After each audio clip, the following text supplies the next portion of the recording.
A nombre de Berenice Lozano y la Casa del Viaje, vamos a continuar con este viaje a través de la herencia musical que nos ha dejado Rusia, parte de la herencia musical de Rusia, que es muy vasta. Nos quedamos en la semana pasada, perdón, nos quedamos con Tchaikovsky. Estábamos hablando de él y no sé si llegamos a comentar de su atormentada vida.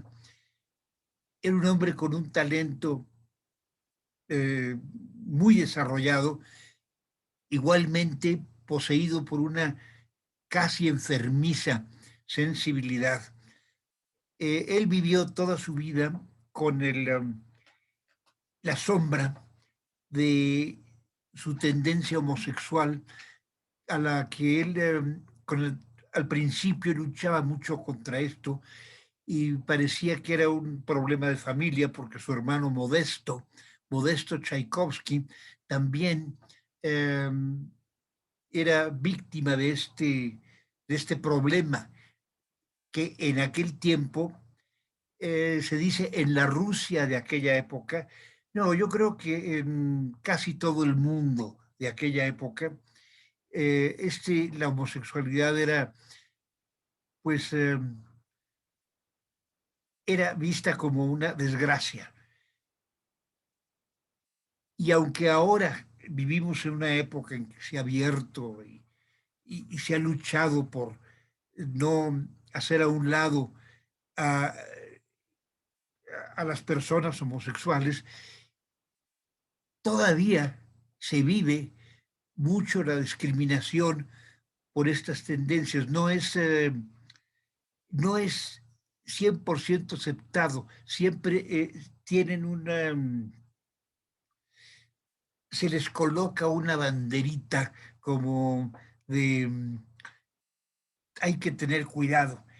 Y más en aquella época y en todo el mundo era así. Algunas sociedades, quizá en el París de de la intelectualidad, no estuviera tan eh, perseguido esto, no fuera tanto vamos, la maldición de esta tendencia, o en Londres, y quizá en algunos núcleos sociales, generalmente de intelectuales, de artistas, pero en general era considerado como una desgracia, y una familia que tenía un hijo homosexual era terriblemente mal visto. Y bueno, pues Tchaikovsky, en Rusia sobre todo, que era en muchos sentidos puritana, para él esto fue una carga que toda su vida le pesó. Nunca lo llegó a expresar abiertamente, aunque lo insinuaba en muchas de sus cartas. Tchaikovsky, bueno, estudió música, fue al principio, le costó como muchos trabajo de ir siendo reconocido, y tuvo la suerte de haber sido adoptado por Nadezhda. Esta mujer era hija de un empresario ruso, era heredera de un millonario ruso que estaba en el mercado en el negocio de los trenes, de la construcción de trenes. Entonces ella tenía una enorme fortuna, y ella, a raíz de un concierto que vio con música de Tchaikovsky, lo buscó y le ofreció el apoyo, perdón,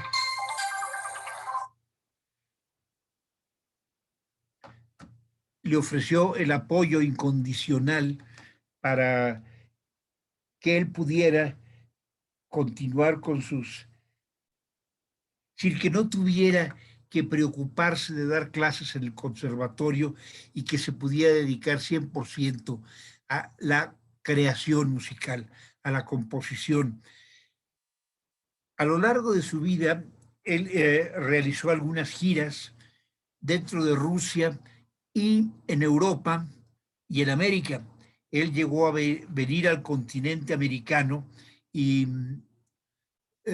hizo sus giras con bastante éxito porque era un pianista eh, muy, eh, era un virtuoso del piano. Aunque a él el tener que dar conciertos era como una carga, pues lo que él quería era componer. A lo largo de su vida, él exploró diferentes áreas de la música, diferentes géneros, hizo conciertos, eh, algunas sonatas, pocas sonatas, pero compuso conciertos, un concierto para violín que es, podríamos decir, referencial, es el concierto quizá más escuchado en el mundo. No sé cuál haya, cuál sea más, no tengo el dato, pero el concierto de violín de Tchaikovsky es una obra de, pues de catálogo que está siempre presente en los, pa- para los intérpretes y es como lograrlo, porque además es tremendamente difícil el concierto, cuando ya se interpreta y se toca, puede decirse que un violinista se ha consagrado. Además de que es sumamente bello, es accesible y es el clásico concierto que cuando se termina arranca los aplausos del público porque tiene esa algo que le han criticado al concierto de violín y en general a veces a la música de Tchaikovsky, que puede ser muy efectista,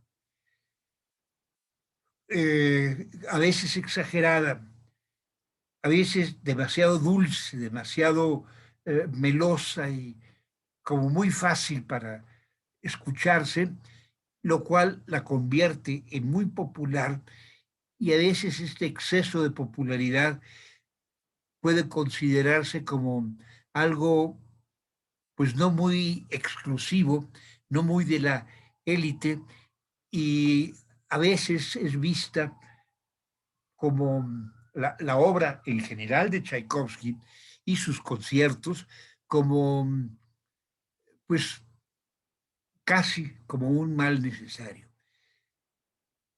Pero por alguna razón se sigue interpretando, sigue siendo escogida una obra escogida, repito, por casi todos los virtuosos del violín, que a veces para compensar que que se hayan lanzado a la fama con este concierto, después estudian conciertos que son mucho más complicados, como de Prokofiev o de eh, Stravinsky o de otros músicos, Ligeti, por ejemplo, que son música más difícil para que no los tilden de demasiado populares. En fin, el concierto de piano, su primer concierto de piano, es también otra de esas obras de catálogo, no tan importante en el repertorio del piano como lo es el concierto de violín.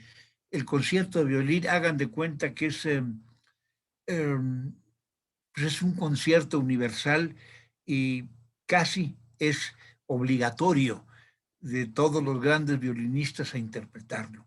Y lo han interpretado violinistas de todos los niveles, los grandes, grandes violinistas como Oistrakh, Isaac Stern, Milstein, Jascha Heifetz, Yehudi Menuhin, Perlman,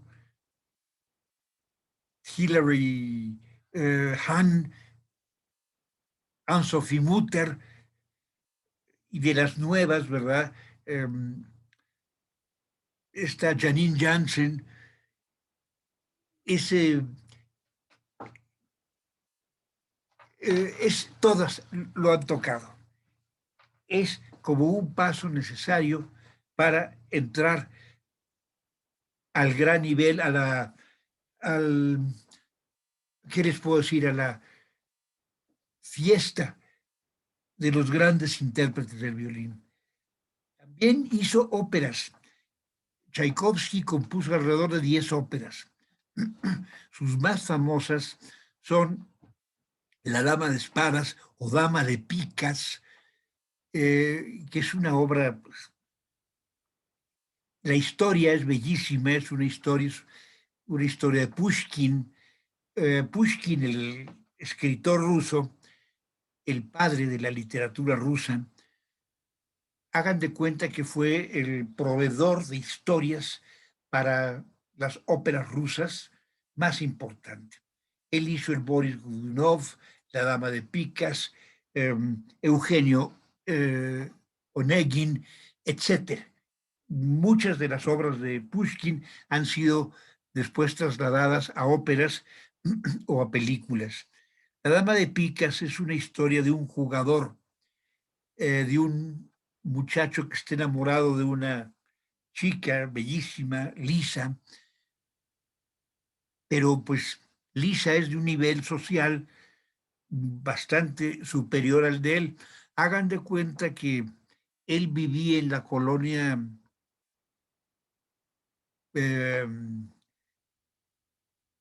en el Molinito, ¿verdad? En Naucalpan, y se enamora de una niña de las Lomas. Entonces, eh, es un sufrimiento para él. ¿Cómo la va a conseguir? No tiene dinero, entonces, y además le gusta, tiene la pasión del juego a pesar de que no ha jugado. En el fondo, tiene este espíritu del jugador que es una forma como suicida, ¿no? Es una tendencia de hay que arrojarnos una y otra vez a ese abismo, a ese vértigo que está implícito en el juego y que lo traen como una tendencia diabólica los jugadores. Él atraía, pero no jugaba. Él trataba de ser lo más ordenado y lo más conservador posible y de repente se entera de que la condesa, una mujer, yo me acuerdo si tenía una relación o era la madre de Lisa, en fin, la condesa había llegado a su nivel y a adquirir su fortuna porque ella tenía el secreto de las cartas,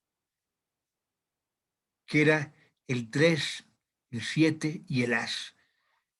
Si se apostaba a ese trío de cartas, la suerte siempre estaría de su lado. Entonces, al principio, él quiere buscar a la condesa para que le dé el secreto de los números. Él no lo sabía, pero ella, la que lo tenía era la condesa.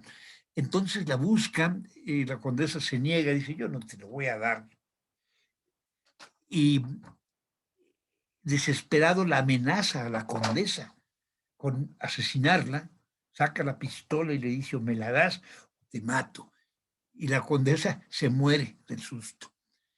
Ya no la tiene que matar, se muere del susto y este sale desesperado.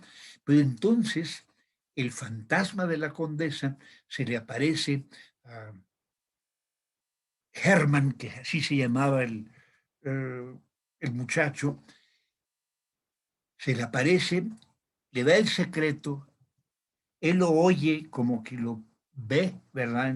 En el delirio de esta aparición diabólica casi, pero antes de esto, Lisa se da cuenta de que no es tanto su amor, que lo que él quiere es el juego y está obsesionado por las cartas. Entonces hay una serie de peripecias que no se las voy a contar todas, y Lisa, eh, decepcionada, se suicida y al final este muchacho también acaba suicidándose. Es una tragedia, muy bonita la historia, es muy interesante y la música a mí se me hace bellísima. Hay, por ejemplo, bueno, ayer la estuve escuchando en la noche gracias a una recomendación que me dio una de nuestras compañeras de curso, Mimi, me comentó de que le estaban dando en el Metropolitan. Ahorita la Ópera Metropolitana está presentando óperas gratuitamente todos los días, lo cual es un regalo. Y lo está haciendo pues para contribuir a, a la desgracia que nos ha caído, a esta maldición divina que ha sido el coronavirus, que a lo mejor no es tan maldición, pero así se toma, y el Metropolitan está dando muy generosamente estos conciertos que se pueden ver en internet, y yo no lo había visto, pero gracias a que me informó mi amiga, lo pude escuchar y estuve oyendo esta ópera que es como de 3 horas, además interpretada con Plácido Domingo, que la hace del muchacho, del jugador, que ya no está tan muchacho, y es un Plácido Domingo bastante maduro. Y sale también este extraordinario barítono, eh, eh, Dmitri Jorovstovsky, que es impresionante, es un tipo con una personalidad formidable, con el cabello blanco además. Ahora, en la ópera que vi ayer, en vez de usar su cabello blanco, le pusieron una peluca blanca que se veía hasta gracioso. Y estaba también interpretado por Olga Borodina, que es una mezzosoprano fabulosa y que canta una melodía que se llama La balada de Paulina o de Paulina, que es una de las canciones más bellas de toda la ópera. Búsquenla en internet como eh, Canción de Polina o Balada de Polina, Tchaikovsky, La Dama de Espadas. Van a ver qué obra tan bella. Empieza con unos arpegios en el piano y después empieza a cantar una canción de añoranza, de aquellos años que ya se fueron, aquel jardín, aquella Arcadia en la que yo vivía, se ha ido para siempre. En fin, es una canción llena de nostalgia. Y hay otra que canta el Dmitri Jorovstovsky, Yavaslu Blue, que es Te amo, es una canción de amor monumental. Y él la canta de verdad. Eh, ¿Qué les puedo decir? Hay que escucharla. En fin, esta es La Dama de Picas. La otra de sus óperas es, aquí están los jugadores en La Dama de Picas, La Dama de Espadas. Él es Dmitri Jorovstovsky. Sí, ese es desgraciadamente, él murió hace poco más de 2 años por un cáncer, creo que en el cerebro. Y estaba todavía muy joven, todavía le quedaban unos, ¿qué les puedo decir? Fácil, unos 15, 20 años más de, de vida, ¿no? De actuación, de vida artística. Él ha interpretado también muchas veces al personaje de la dama de Picas, de Eugenio Onegin. Él se presenta como Eugenio Onegin y la ha hecho extraordinariamente bien. Es como un papel emblemático para él. Y el Eugenio Onegin, del que se hizo una película hace, pues no sé, como 10 años, con este Ralph Fiennes y Liv Tyler, y es una historia, también es una historia de amor muy rusa, muy, muy bonita historia de Eugenio Onegin tenía un amigo, ¿cómo se llamaba? Lenski, que vivía en su finca, en el campo, lo va a visitar, y unas vecinas eran Olga y Tatiana. Olga está comprometida con Lenski y Tatiana, cuando conoce a Eugenio Onegin, se enamora de él, le manda una carta donde le declara todo su amor. Y Eugenio Onegin como que ve la carta y dice, bueno, pues a mí no me late la chava, ¿no? Entonces, en una forma decente, porque no es grosero con ella, pero pues, le dice que, mira, búscate otro que te merezca, tú eres lo máximo. Esa salida, como siempre, ¿no? No, hombre, tú te mereces algo 20 veces mejor que yo. Pero él no quería, ¿no? O sea, y la rechaza. Ella se duele muchísimo, sufre profundamente. Eugenio Onegin, perdón, hay una escena de un duelo. Por X razón se retan a duelo Eugenio Onegin con su amigo, que estaba comprometido con Olga.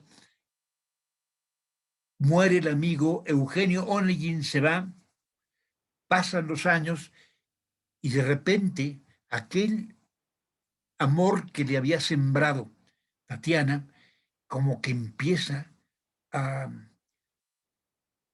crecer dentro de él. Ella como que le había puesto una semilla con aquella carta, él siguió con su vida de parranda, de viajes, era un hombre muy adinerado, era un noble, pero de repente empieza a sentir como la inoculación, así, eh, como una especie de coronavirus que traía dentro del alma, le empieza a crecer y se da cuenta que está enamorado profundamente de Tatiana. Va, la busca, ella ya se casó y va y le declara a él su amor. Las canciones que se suceden cuando todo esto pasa son arias de una belleza, de un romanticismo muy ruso, muy de Tchaikovsky, muy bellas. Y ella, Tatiana, le dice, lo siento, yo te sigo queriendo, sigue siendo el amor de mi vida, pero ya estoy casada y no le voy a ser infiel a mi esposo. Entonces, con el alma destrozada, Eugenio Onegin se retira, ¿no? Esa es la historia de las dos óperas más importantes de Tchaikovsky. Se las recomiendo. Perdón, me estoy regresando. Miren, esta es la escena del duelo. Esta pintura, que es casi un bosquejo, está realizada por Riepin y es alusiva al duelo de Eugen Onegin con su amigo Lansky. Aquí está la escena de amor donde Eugenio Onegin le dice a Ana Netrebko, que es en este caso Tatiana, le está diciendo te amo, pero ella dolidísima, ¿no? Porque como que hubiera ella preferido que nunca le hubiera confesado ese amor, porque es como clavarle un puñal, pero pues ni modo, ella no le va a ser infiel a su esposo.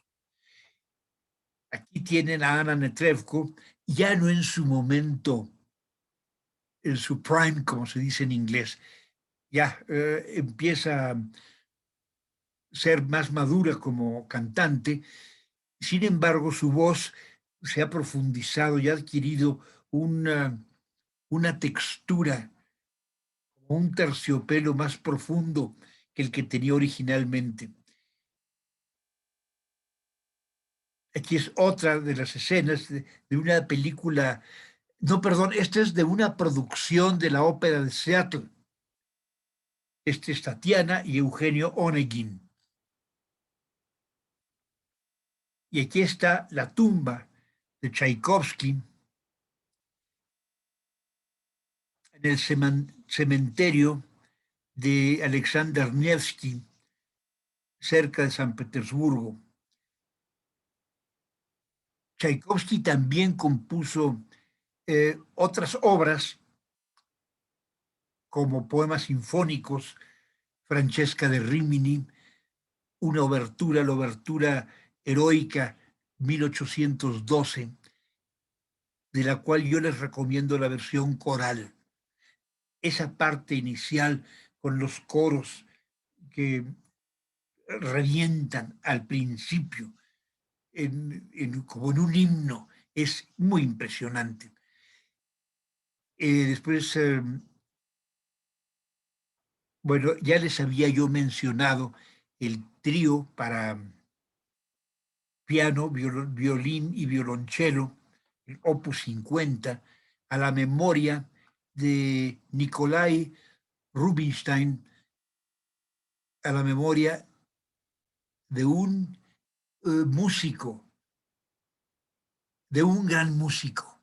Así está dedicado.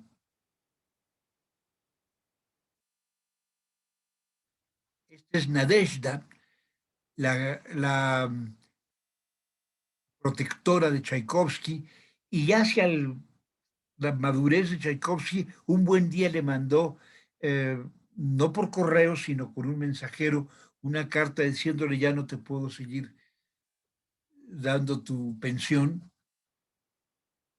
No le quedó otra más que aguantarse. Sí lo resintió al principio, con esa sensibilidad, esa susceptibilidad crónica que vivía, que se fue agudizando conforme pasaban los años, nunca se llegó a curar.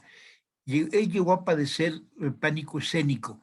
Al final el pánico escénico se le quitó, podía ya dirigir sus obras. Sin embargo, siguió con ese sufrimiento que lo iba corroyendo por dentro, y cuando escribió su sexta sinfonía, que es la Patética, de las últimas tres, la cuarta, la quinta, la sexta, que podríamos considerarlas sus grandes sinfonías. Bueno, la sexta, que es la Patética, que a veces ha sido criticada por ser también efectista, demasiado sentimental, lo que ustedes quieran, pero es una gran obra, ¿no? Además de una tristeza, el último movimiento es definitivamente, es un autorretrato de Tchaikovsky, donde él se presenta en todo ese dolor que lo corroía. Poco después del estreno de la Patética, él muere. Hay todavía la creencia de que se suicidó, pero no hay ninguna prueba de que esto haya sido el hecho. Miren, este es un disco espléndido por, primero los intérpretes, bueno, no, primero las obras. Está Tchaikovsky, el trío de piano en la menor, que es el Opus 50, y el trío número 2 en mi menor de Shostakovich.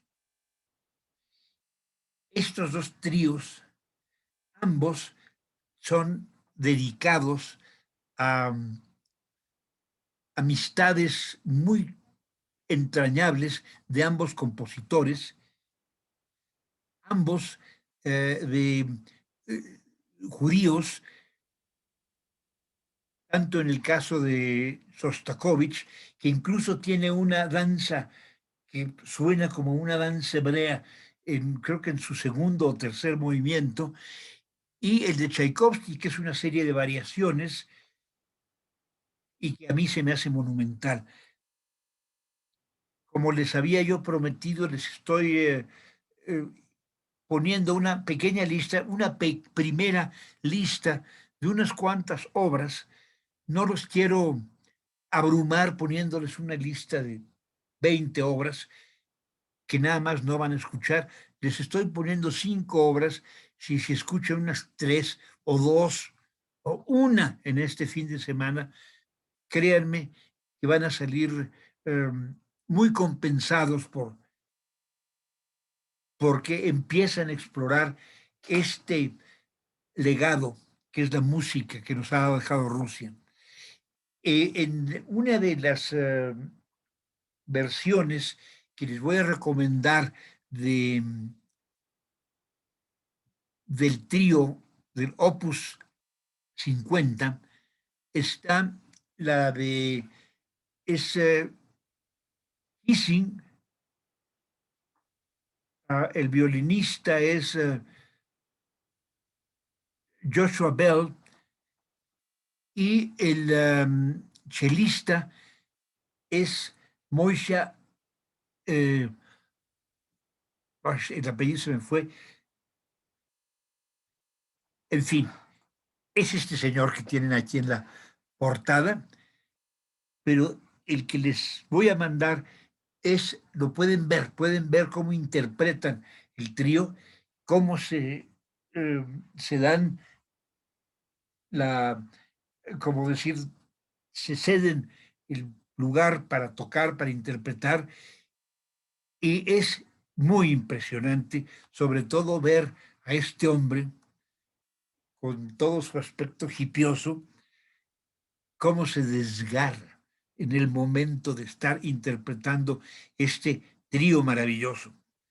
Y los tres, Joshua Bell eh, y Kissing en el piano, qué cosa y verlo, aunque es casi una hora, es sumamente entretenido estarlos viendo mientras están armando, tejiendo esa música que nos está llegando hasta el fondo del alma, es algo impresionante.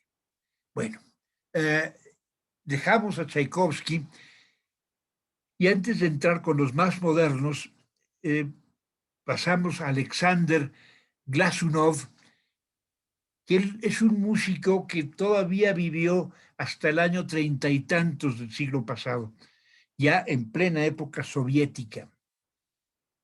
Glasunov es se puede decir que es el último de los músicos nacionalistas. Tiene obras que son muy líricas, bellísimas. Sus elegías, tiene varias elegías. Hay una elegía para piano y viola, otra para piano y violonchelo. La elegía, por ejemplo, para piano y violonchelo a la memoria de un gran héroe, son de una belleza, son verdaderos poemas musicales. Y bueno, llegamos ya a los del siglo XX, aunque haya nacido todos ellos en el siglo XIX. El primero de ellos es Sergei Prokofiev.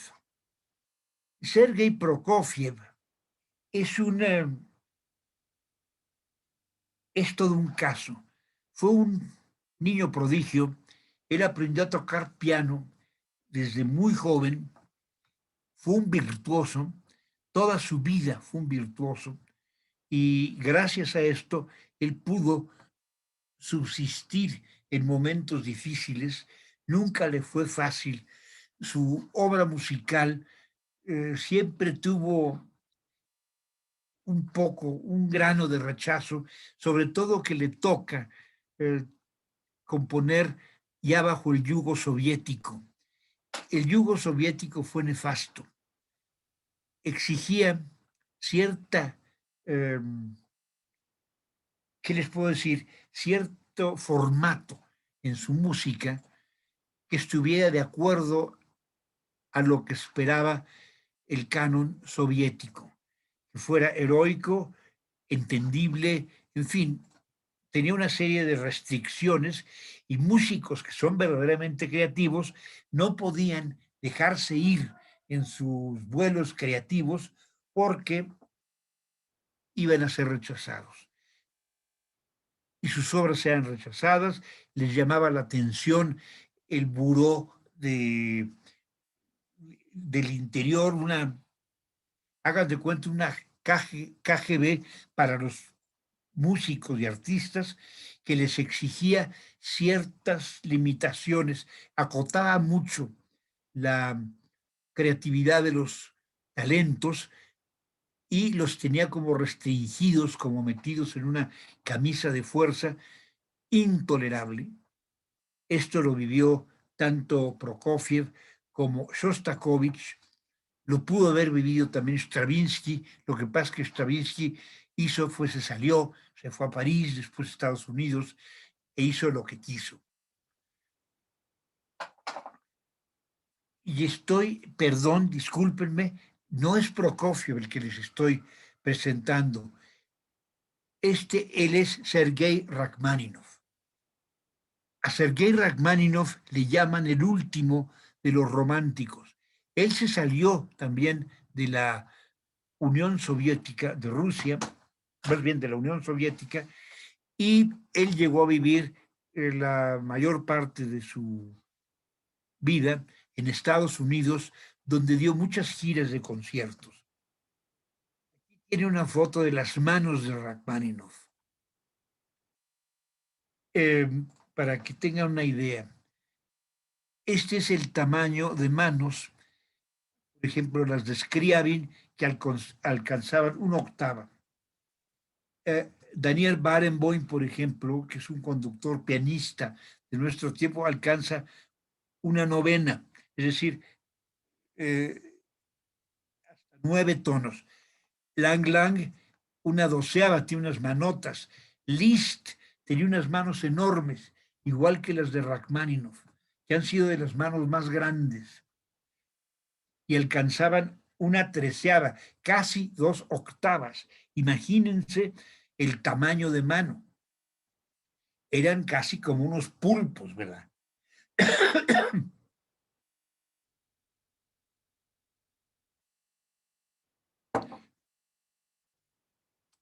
Bueno, aquí está una interpretación de las obras completas de piano, interpretadas por Vladimir Ashkenazy, que son las obras de Rachmaninoff.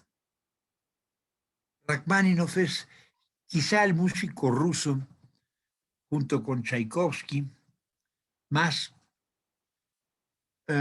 popular en el mundo. Y si vamos a algo concreto de Rachmaninoff, es su segundo concierto de piano.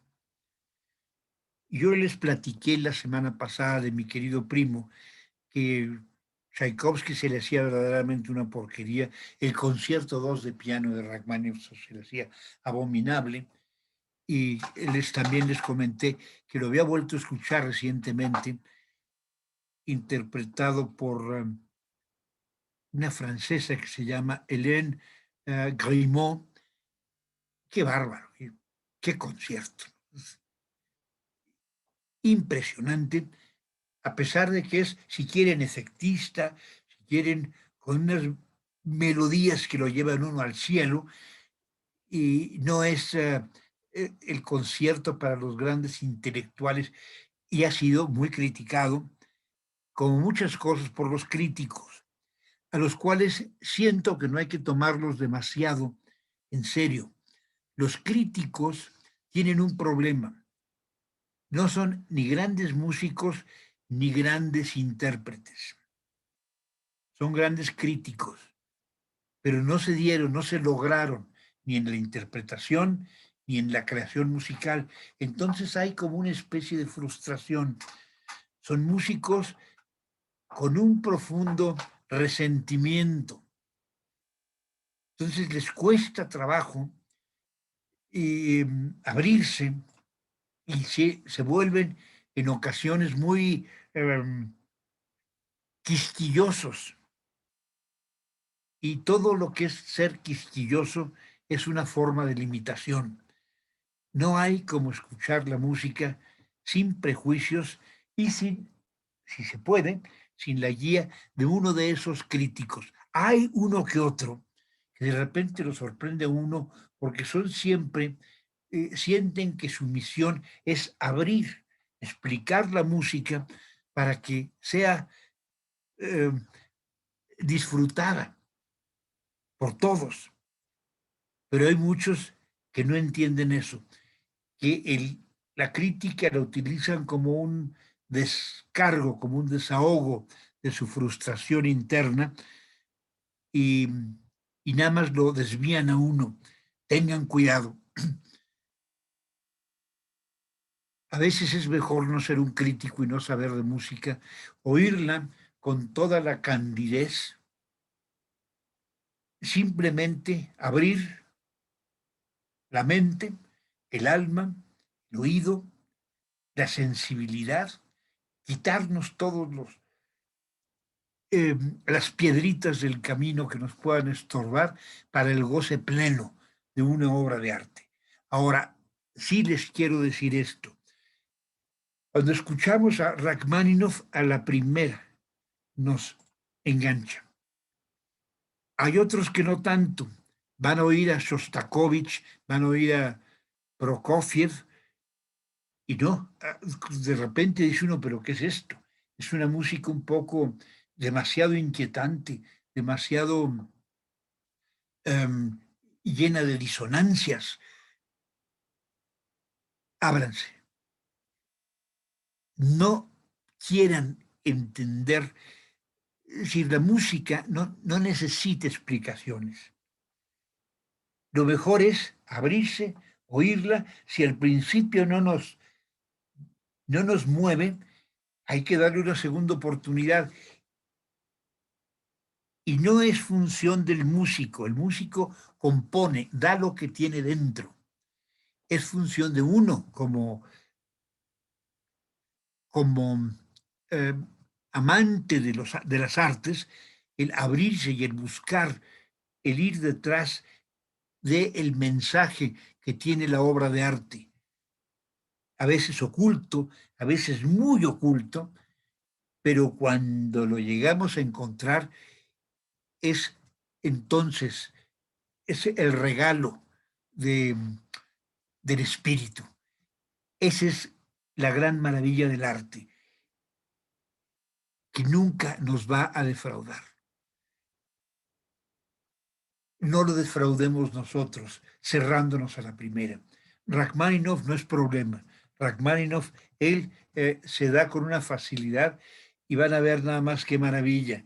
Cuando oigan sus preludios, sus conciertos de piano, el número 1, el número 2, el número 3, más difícil el 4, pero sobre todo el 2 y el 3, y después el 1, qué conciertos.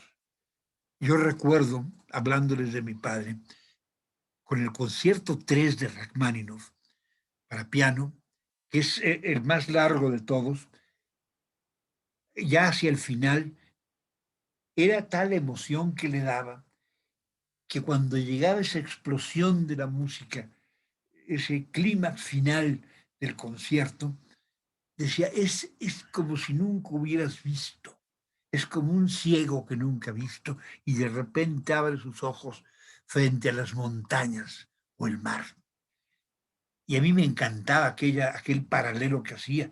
Y por supuesto me emocionaba y me iba. Yo volaba con aquella música, sobre todo guiado por esa emoción de mi padre. También Rachmaninoff tiene obras diferentes a sus conciertos de piano, aunque él era pianista y eh, virtuoso del piano, compuso sinfonías, 3 sinfonías, y compuso otras obras como es La Isla de los Muertos, Las Campanas, que es una sinfonía coral, Las Vísperas, que es una cantos litúrgicos, que son las vísperas de eh, la música que se toca, ¿verdad? Los maitines, y es sobre todo cuando se oyen y que tienen con coros que tienen el bajo profundo.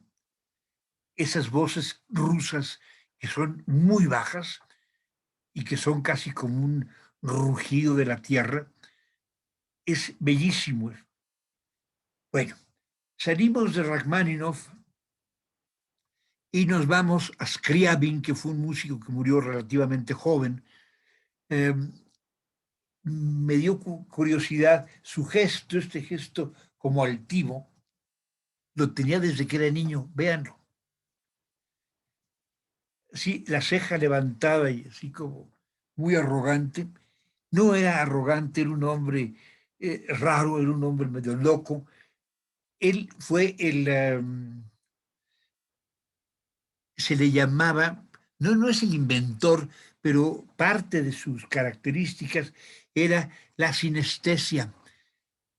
Es a ver si me doy a explicar. Él podía, a través de los sonidos, ver colores, o a través de los colores, ver sonidos. Es decir, de un sentido brincaba a otro de los sentidos, de nuestros 5 sentidos, y cada sentido tenía su equivalente en el otro sentido, es decir, el oído con la vista. E incluso hizo sus tablas de colores. Y bueno, hubo algunos músicos y algunos eh, eruditos, pero sobre todo, por ejemplo, entre estos músicos, eh, Prokofiev, Rimsky-Korsakov, no, perdón, Rimsky-Korsakov también tenía esta calidad, esta característica. Y eh, Prokofiev, que fue alumno de Rimsky-Korsakov, vio que coincidían, que tanto el equivalente que decía Scriabin coincidía con el equivalente que tenía Rimsky-Korsakov. Coincidían, entonces eh, queda ahí una interrogante, porque al principio dice uno, bueno, mira, estás un poco pirado. Y entre sus proyectos de Scriabin era, de hecho, hizo el proyecto, es decir, los planes de un proyecto gigantesco que era llevar coros y colores y luces a los Himalayas. Imagínense, en las montañas más altas del mundo iba a presentar una obra gigantesca, ¿no? Todo se quedó en un proyecto. Él murió y quién sabe si hubiera podido realizar algo similar, pero él era era una de sus características. Es un músico muy diferente. Ahora lo oímos y ya es una música bastante accesible, pero en su tiempo lo sentían como, tienes muchas disonancias. A lo largo de su vida compuso gran cantidad de estudios. Miren, aquí está las notas de acuerdo a diferentes colores.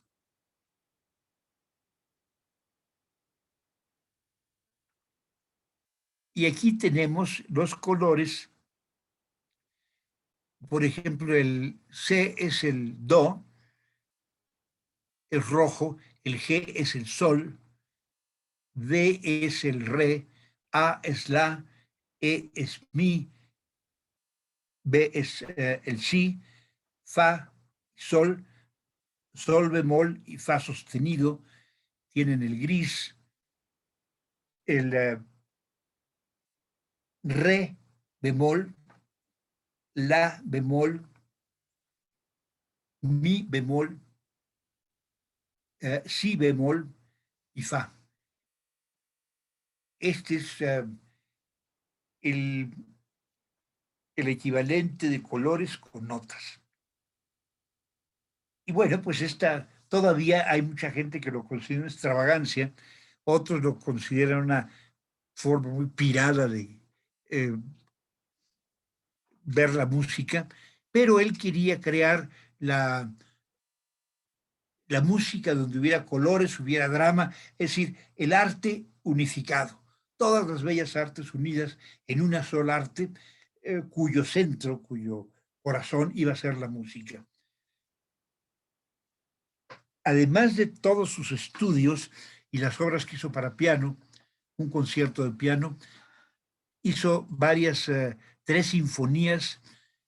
Hay una que se llama el poema, no, esta es otra, el poema del éxtasis, que es un poema sinfónico, otro que es el poema del fuego o Prometeo, el conservatorio de Moscú. En la sesión pasada vimos el conservatorio de San Petersburgo. Este es el conservatorio de Moscú y este es Oriane.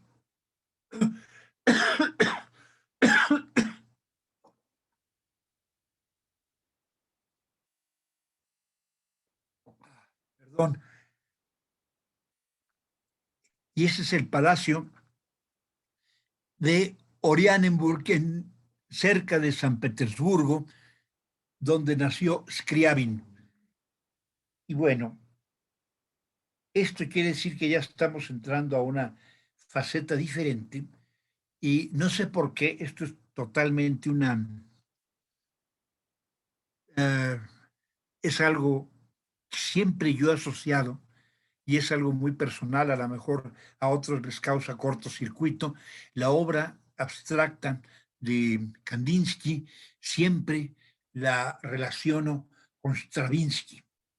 A lo mejor ahorita estaba viendo que a lo mejor es Stravinsky y Kandinsky, a lo mejor por eso, pero también hagan de cuenta que esta es la música de Stravinsky. Stravinsky, Igor Stravinsky, un hombre muy inteligente, muy brillante, muy revolucionario. Él quería cambiar la música. Él no se conformaba con eh, seguir sobre los pasos trazados por sus ancestros, por sus predecesores, al grado que él tuvo que salir de Rusia para encontrar primero en París un ambiente más adecuado para dar rienda suelta a su creatividad. Y ahí él compuso, digamos, su primer éxito fue una obra que se llamó Petrushka. Perdón, nada más les muestro, este es Igor Stravinsky. Aquí está Petrushka, que es la historia de unos muñecos, es una feria en el palacio que está frente al almirantazgo en San Petersburgo. Estaban en plena fiesta, en pleno carnaval, y hay un titiritero, hay un teatro de títeres y hay tres muñecos, tres títeres, Petrushka, la bailarina y el moro.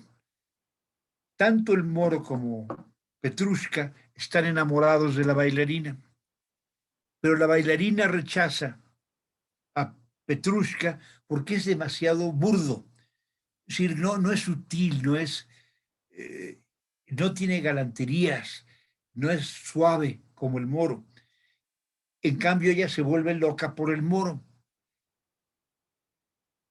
Al final hay una escena de celos, es decir, es un ballet de media hora más o menos, y hay bailes y danzas ahí escenas de rechazo, escenas de Petrushka se va todo triste, el muñeco, y bailan como muñecos. Es bellísima la obra. A mí me encanta, la puedo ver y ver y ver, y siempre le voy a encontrar algo nuevo a la música y ver a los muñecos ahí bailando. O sea, a lo mejor es parte del alma infantil, que no les recomiendo que la manden al exilio, al contrario, hay que conservarla, porque eso nos abre muchas cosas. Y eh, Petrushka, en un, en un acercamiento, en un momento como de audacia, eh, trata de abordar a la bailarina, lo mata pues, en una reacción de celos, el moro mata a Petrushka, llega el mago, o también le llaman el charlatán, llega el mago, recoge el cadáver de Petrushka y ve que es un muñeco.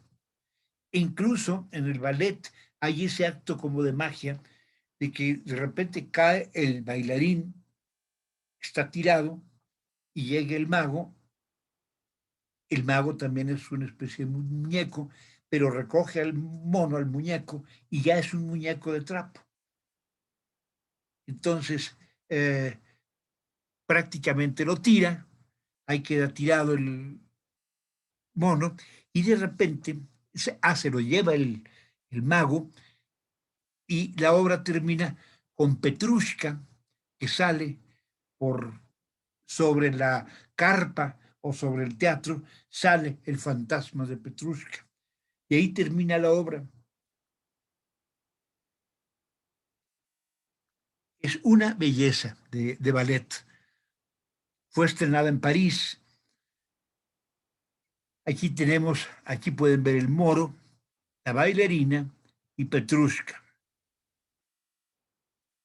No es nada fácil la interpretación de este ballet.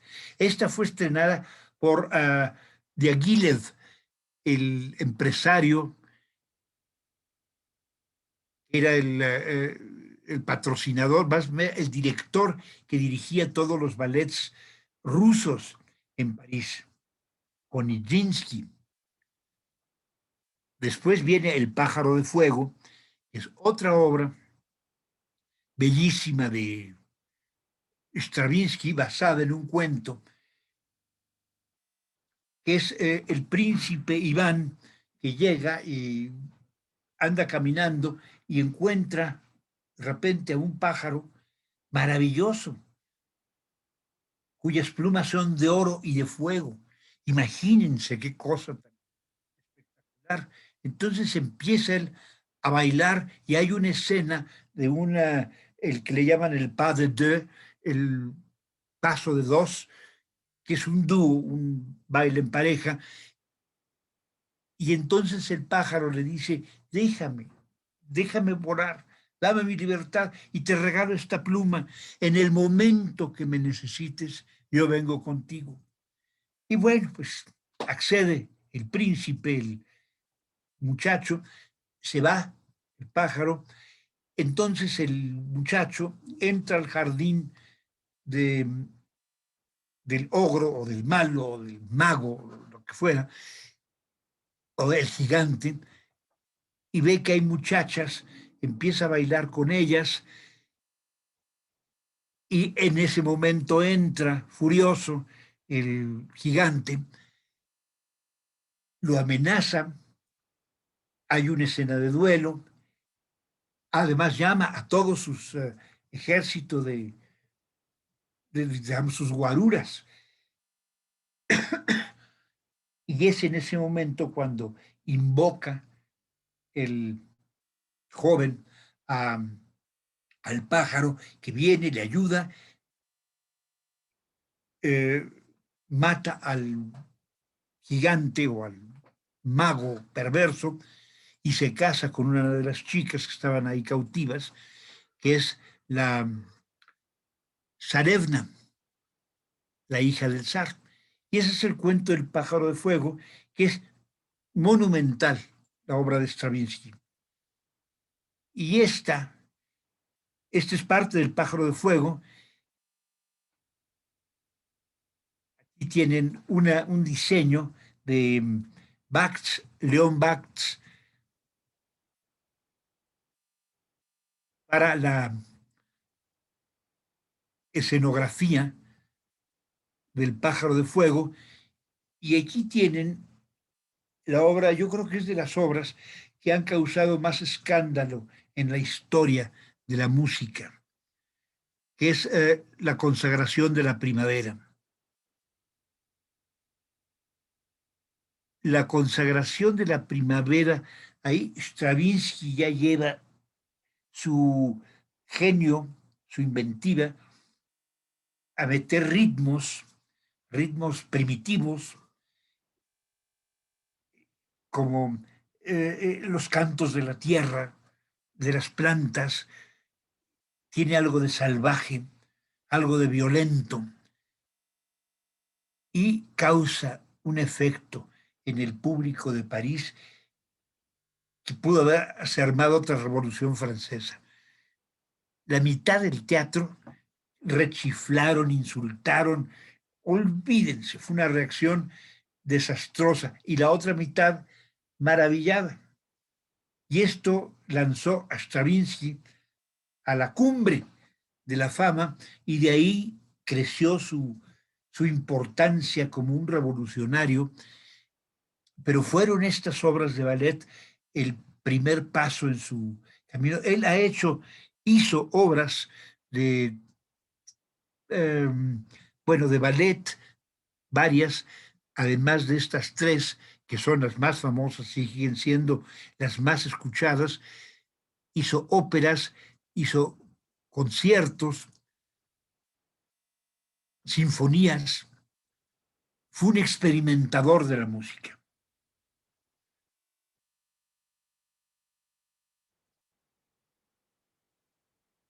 Tiene una que son eh,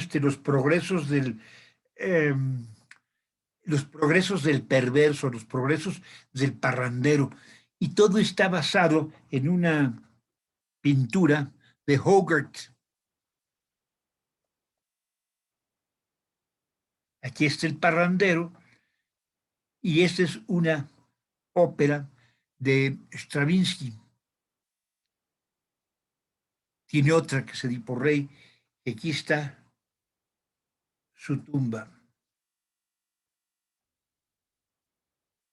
Y aquí tenemos a Sergei Prokofiev. Lo había confundido al principio, y es que en su juventud había cierta parecido eh, de la cara, en las fotos por lo menos, de Prokofiev y de Rachmaninoff. Claro, en la realidad no tenían nada que ver uno con otro. Rachmaninoff era muy alto, tenía unas manotas inmensas. Ahora, Prokofiev fue también un virtuoso del piano y realmente eso le ayudó a vivir. Su esposa,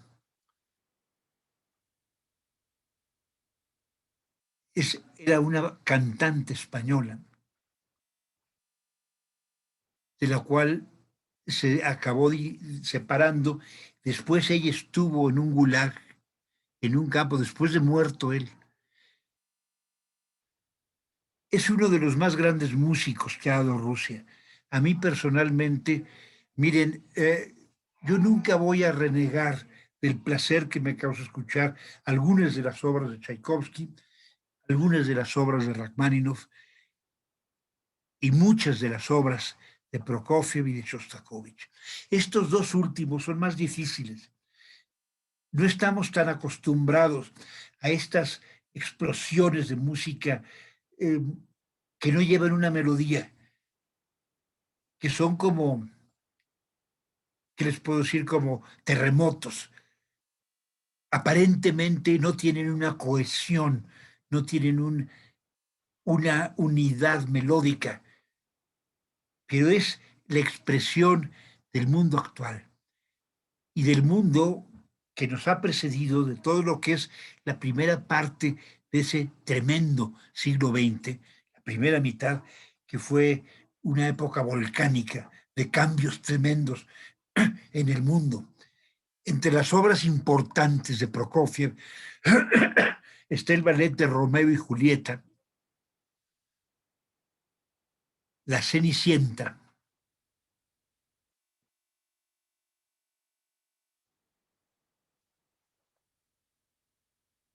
Bueno, tiene esta obra maravillosa que es Alexander Nevsky, es una cantata. Eh, Está también el ballet del teniente Quijé, la suite Escita,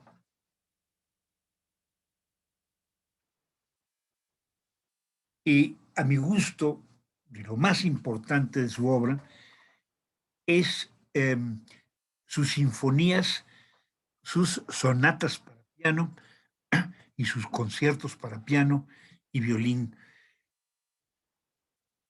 Bueno, aquí tienen el, la interpretación completa, la serie completa de estas sinfonías dirigidas, interpretadas por la Orquesta Sinfónica de Londres, dirigidas por Valery Gergiev. El que les comentaba yo, este conductor del Mariinsky, que está todo despeinado y a veces ni siquiera afeitado. Además dirige con un palillo. Él no usa batuta, tiene un palillo. Y en ocasiones se le ha caído. Ahora, como es tan pequeño, si entra a tal nivel de emoción y se agita tanto, acaba sudando, acaba empapado después de una sinfonía. Y he visto de repente se le ha caído el palillo. Bueno, esta grabación de sus sinfonías completas es una joya. Les recomiendo como primer paso la Sinfonía número 6. Es de verdad devastadora. Es algo aniquilador. Para decir algo, no es para nada peyorativo.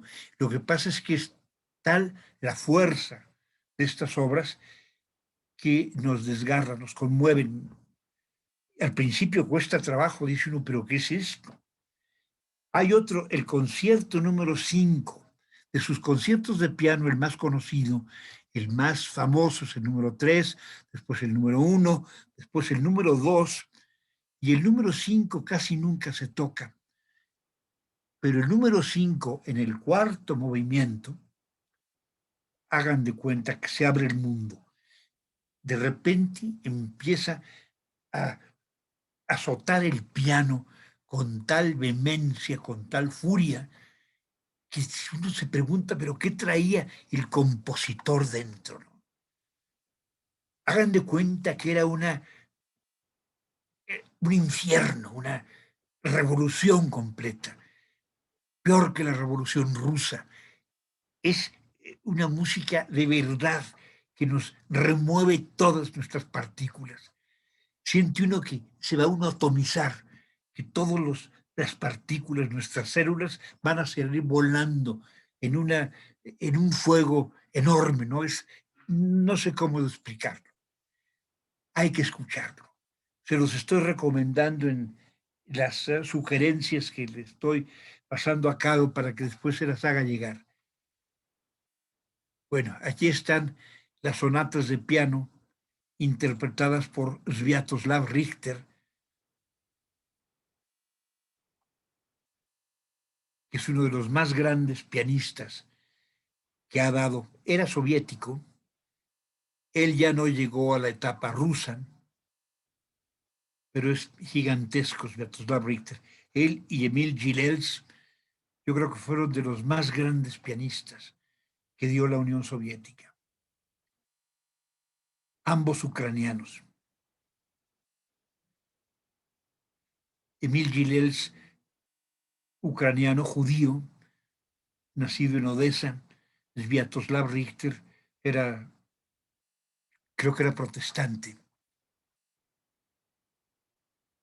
Y aquí tienen a esta chica, es Yuya Wang. Yuya Wang ha sido pues, muy controvertida.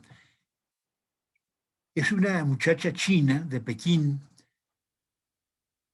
es una pianista prodigiosa, eh, era gran intérprete desde muy niña, ahorita ya tiene 30 y tantos años y se caracteriza porque llega al escenario con unas minifaldas escandalosas, tiene bonito cuerpo, pero de verdad a veces dice uno, esperemos que no se le caiga la ropa, ¿no? O a lo mejor que sí, que se le caiga. En fin, eso ya es cuestión de cada quien, ¿no? Pero interpretando a Prokofiev, que es muy difícil. Las sonatas de piano, los conciertos de piano de Prokofiev son de verdad difíciles. Son de verdad difíciles. Y bueno, aquí la tienen. Eh, ella grabó los 5 conciertos de piano con Claudio Abbado.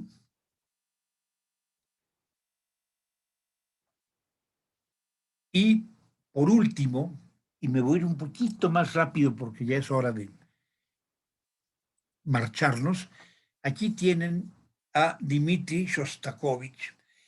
Cuando le vemos su cara, a veces piensa uno, ¿por qué no con esta cara terrible que tiene, de atormentado? Y yo creo que sí, en el fondo era un hombre atormentado. Su música lo dice, igual que la de Prokofiev.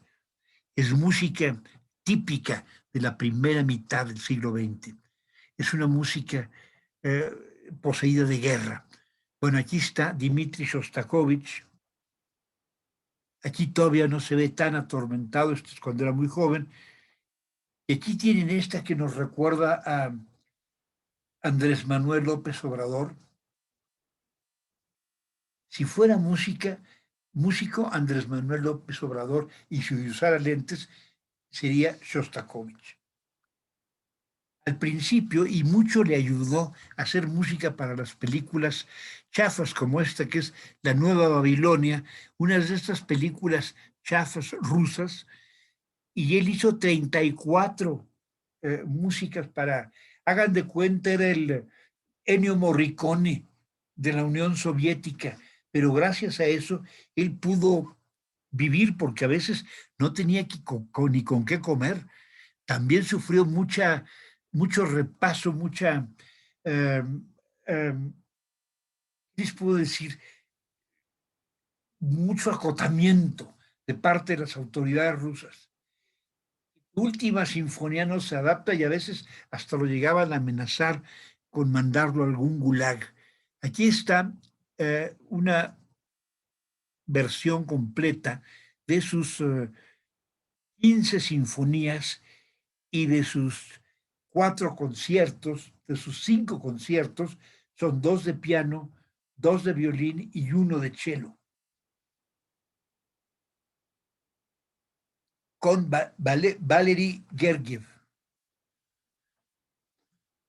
Bueno, aquí es una imagen alusiva a ese enfrentamiento que siempre tuvo la música de Shostakovich con el régimen de Stalin.